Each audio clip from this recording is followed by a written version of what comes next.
Dear viewers, thank you so much for watching. My name is Veronica Rose. You are most welcome to the Experts Corner. And the main purpose of this channel is to ensure that knowledge goes viral. So today I'm joined by, let me say, my mentor. And how did I come to know about him? I was pursuing my CISA exam, and I happened to be watching most of his YouTube videos, and they really helped me in passing my CISA exam. So this is none other than Hemang Doshi. So Hemang, go ahead and introduce yourself.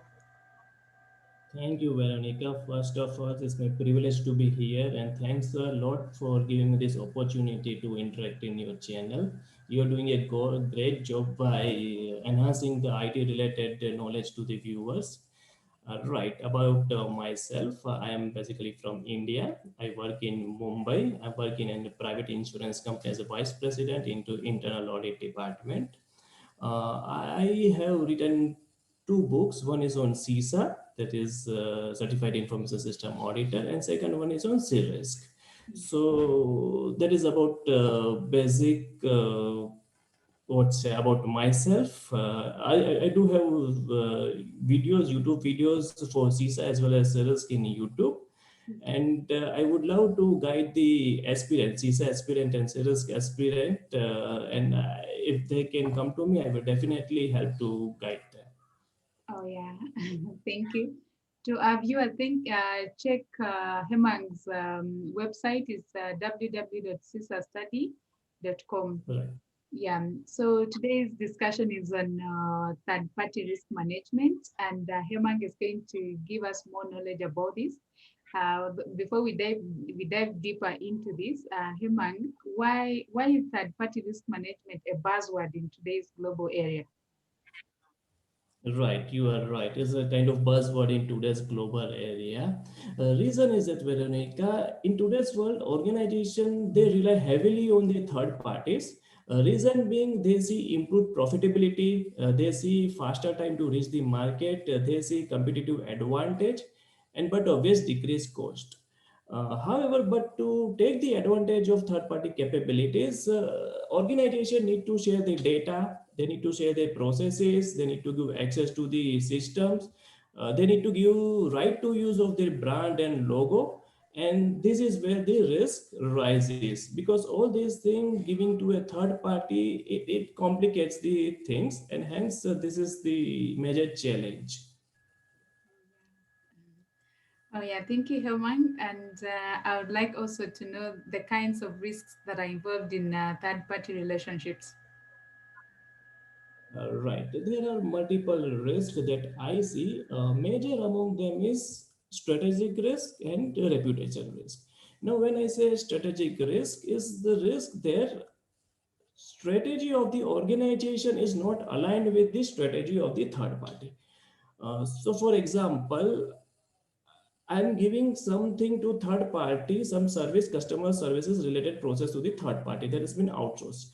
Now, as an organization, my strategy would be to have customer satisfaction, percentage of customer satisfaction should increase, wherein strategy of the third party may be to close the request at the earliest. So there is a mismatch between what I want and that is what my third party want.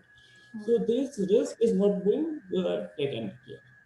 Second one is reputation risk, wherein we see risk arising from negative public opinion. Mhm.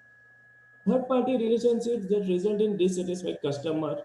You can also security breaches also have a very reputational impact on the organization. Yeah. Violation of laws and regulation may have reputational risk for the organization. Mhm. Third major risk is about the operational risk. There is the risk of flaws resulting from inadequate processes or failed processes. Mm. Transaction related risks is also one kind of risk wherein product or service is not up to the mark. Yeah.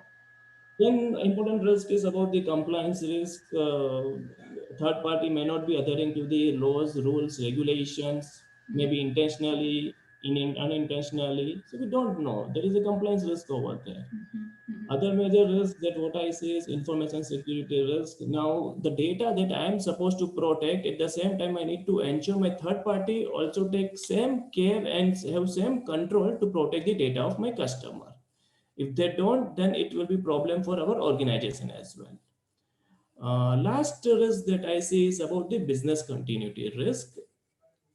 Uh, so, for example, if I'm heavily dependent on my third party and they don't have any continuity arrangement, it will have a very bad impact on my processes and my profitability. So, this is also a major risk, that is business continuity risk. Oh, yeah. So then, These are the, yes, yes, go ahead. yeah, these are the major risks that I pursue for Uh, third party risk. okay, so what are the effective methods of managing such risks? Yes, yes. Mm, One very important thing is that we need to have a standardized framework to mhm, manage the third party risk. Management of risk in an ad hoc manner may not be effective. So, standardized framework, proven framework, industry recognized framework will help us to ensure risks are appropriately managed. Before entering into contract with the third party, we need to have a process of risk assessment and due diligence. Then, but obvious, a well-defined contract is very helpful to manage the risk. We need to ensure in contract not only business requirements are being captured, but at the same time legal requirements, compliance requirements, information security requirements, as well as business continuity requirements are also captured. If these requirements are captured in the contract, then we will able to enforce that this can be carried out. Once contract is done, it's not like that it's over. We need to continuously monitor mhm, the performance of our third party. Continuous oversight is required. yeah. Okay, then we also need to have formal offboarding at the end of the relationship. We need to see how we want to ensure whatever data, whatever system, whatever processes, whatever applications that we have given to the our third party, it's been discarded. Mhm. So, and how process is being handed over to another party, that is also important.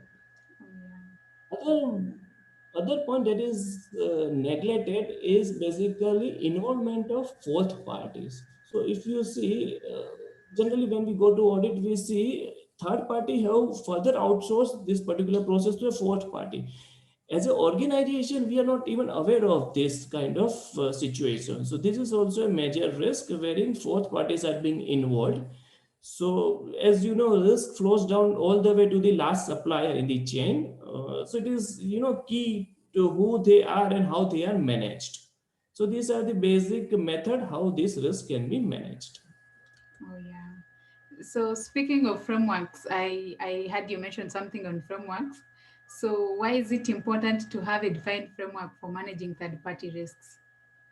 Right, Veronica. Mm, Uh, in today's world, the ad hoc approach will not work and will may not be effective or efficient to manage the risk because it may help us during the initial phase, but then if we want to monitor third party throughout the life cycle, we need to have a standard and a proven framework. It only makes sense that we adopt a best practice approach to a third party risk management as aligned with a proven framework.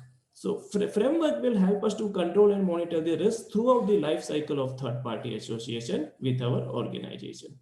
And hence it is very important to have a defined framework to monitor the risk.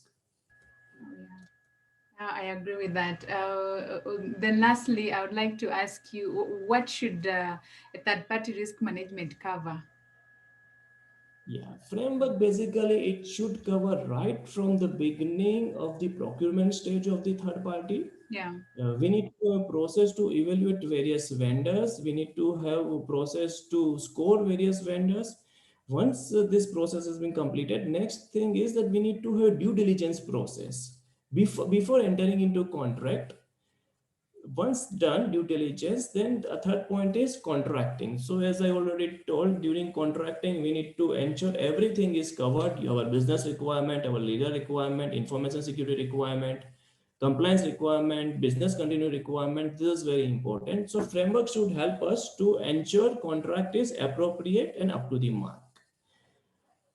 Other thing that a framework should help us is what is the onboarding process. So this is very important process. We are starting our relationship with the third party. So therein framework should help us to identify the training need, identify the information security need, identify the process requirements. So during onboarding, we should have appropriate framework. Uh, Risk management is an ongoing activity, so framework should also help us to ensure periodical audit is there, periodical purging certificates are being obtained, periodical compliance certificate are being obtained. So throughout the life cycle, this should be there. Also, framework should help us during the offboarding process. Now, this is the phase. Offboarding process is the most ignored one. However, it is very important to define offboarding process in contractual agreement. So I would see a framework covering the procurement phase, due diligence phase, contracting phase, onboarding, continuous risk management phase, and then offboarding as well. Thank you so much, Hemang, for breaking this down for us. And I'd like to thank you for your time for joining me today. And where would our viewers find you? My LinkedIn ID is basically Hemang Doshi.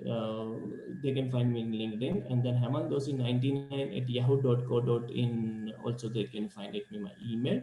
Yes. My website is www.cisaexamstudy.com.